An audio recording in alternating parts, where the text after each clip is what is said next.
everyone, it's Tira with Rent Mason Bees, and we just finished our big spring Mason Bee kickoff event here at Watts Brewery. It was a fabulous event. The seats were full. We didn't have any open seats.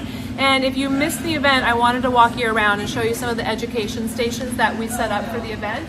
So over here, I wanted to show everybody so they could touch it and feel it, the new bee shield. This is the bee shield that we invented this year to protect cardboard tubes. There's 50 cardboard tubes that are protected by the bee shield. So if you use cardboard tubes, you're gonna want the bee shield. It's a really great way of protecting those mason bees in the back.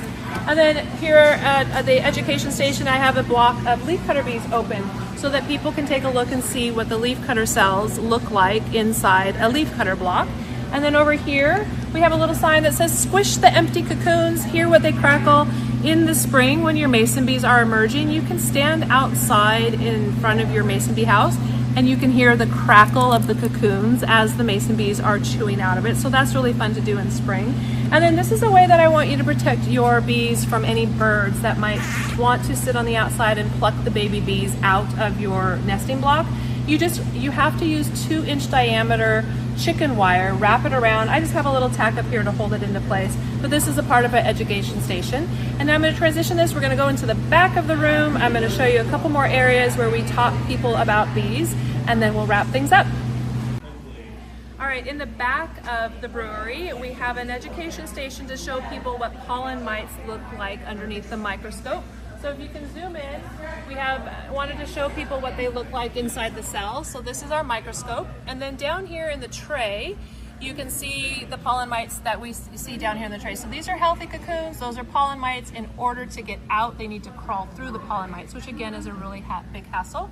And then also back here at our education station, we have the handmade houses that Craig has made. They're gorgeous homes. So this is our double bee house where you can plant flowers in the middle. And this is our single bee house where you can also plant flowers.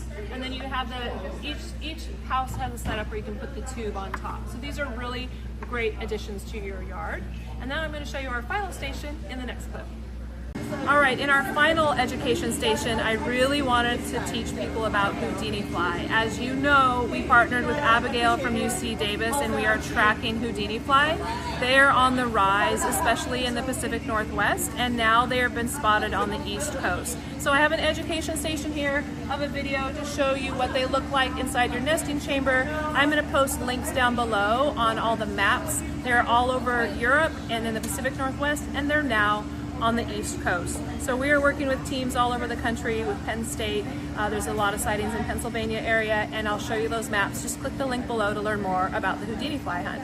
And then we're just going to transition over here, and I want to show you Miss Nina. I'm so excited. Nina is giving everyone their bees. So at our big bee event, people are able to pick up their bees. So Nina, say hi. That's Nina. She's amazing. She's our shipping manager and she gets everybody your bees. So thank you for joining us. Everyone here at the group has something to say to you, so I'll show you that. And happy pollinating. Get your bees. It's time. Bye.